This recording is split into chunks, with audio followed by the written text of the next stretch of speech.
ወደ ሁለተኛው ለትንታኔ የመረጥነው የነዋይ ዘፈን ስናል እሸት በላሁ የሚለው የነዋይ ዘፈን 6 ደቂቃ ከ43 ሰከንድ ርዝመት ያለው በጊዜው ጥሩ የሚባል ከፍተኛ ጥራት ያለው ስቴሪዮ ቅጂ ሙዚቃ ነው። ቅንብሩ የሮሃ ባንድና የነዋይ የመጀመሪያ የስቱዲዮ አልበሙ ላይ የተካተተ ስራ ነው። ግጥሙም ዜማውም የነዋይ ደበበ ሲሆን አሳታሚው ደግሞ ታንጎ ሙዚቃ ቤት። በዚህ ዘፈን አማካኝነት የነዋይን የድምጽ አዘፋፈን ስልት እንፈትሻለን። ቶን ኤንድ ቲምበር የድምጽ ቃናና ቀለም ሞቅ ያለ ገላጭና በሙሉ ስሜት የተቀነቀነ ነው። ድምጹ ለስላሳ የወንድ ቀጭን ድምጽ እርከን ውስጥ የሚመደብ ቢሆንም እሸት በላው የሚለው ዘፈን መካከለኛና አልፎ አልፎ ከፍተኛ የድምጽ እርከኖች ላይ የተዘፈነ ውብ ዜማ ነው። ይህንን ዘፈን ስንሰማ ጥልቅ ስሜታዊ ተርገብጋቢ ድምጽን እንሰማለን።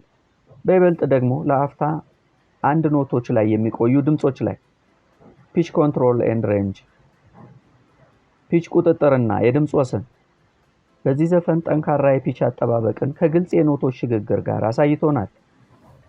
የድምጽ እርከኑ ዘና ብሎ ከዝቅተኛ አማካኝ ድምጾች ወደ ከፍተኛ የዜማ መዳረሻዎች ይሸጋገራል። የተወሳሰቡ ረጃጅም የዜማ ሐረጋት ወደ ብዙ ኖቶች በቀላሉ ይሸጋገራል። ሪትም ኤንድ ፍሬዚንግ ስልተ ምትና ገለጻ የተወሳሰቡ ኢትዮጵያዊ ባህላዊና ዘመናዊ ውህድ ስልቶች ጋር በደንብ ተዋህዶ ይጫወታል። ነዋይ ሲኒማ ራስ ቲያትር ይሰራ በነበረበት ወቅት የቲያትር ቤቱ የሙዚቃ ኦርኬስትራ ባህላዊ በመሆኑ መሰረቱ ባህላዊ ቢሆንም ከሮሃ ባንድ ጋር ሲገናኝ ደግሞ ባንዱ ዘመናዊ አጨዋወት የሚከተል በመሆኑ ሁለቱን አዋህዶ መጫወቱ ውጤታማ አድርጎታል።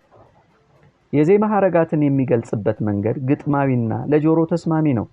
ስሜቶቹን በሚያወጣው ድምጽ ብቻ ሳይሆን በየመሃሉ ሆነ ብሎ በሚወስዳቸው ፋታዎች ዜማዎቹን በአግባቡ ለማዜም ስሜቱን አድማጭ ላይ በደንብ ለማስተላለፍ ተጠቅሞበታል። ብሪዚንግ ሰፖርት ኤንድ ዳይናሚክስ ትንፋሽ አጠቃቀምና አለስልሶ ወይም ተቆጣጥሮ መጫወት ግሩም የሚባል የትንፋሽ ቁጥጥር አለው። ነዋይ ረጃጅም መስመሮችን ያለ አንዳች ድምጽ መዋዠቅ ተወጥቷል።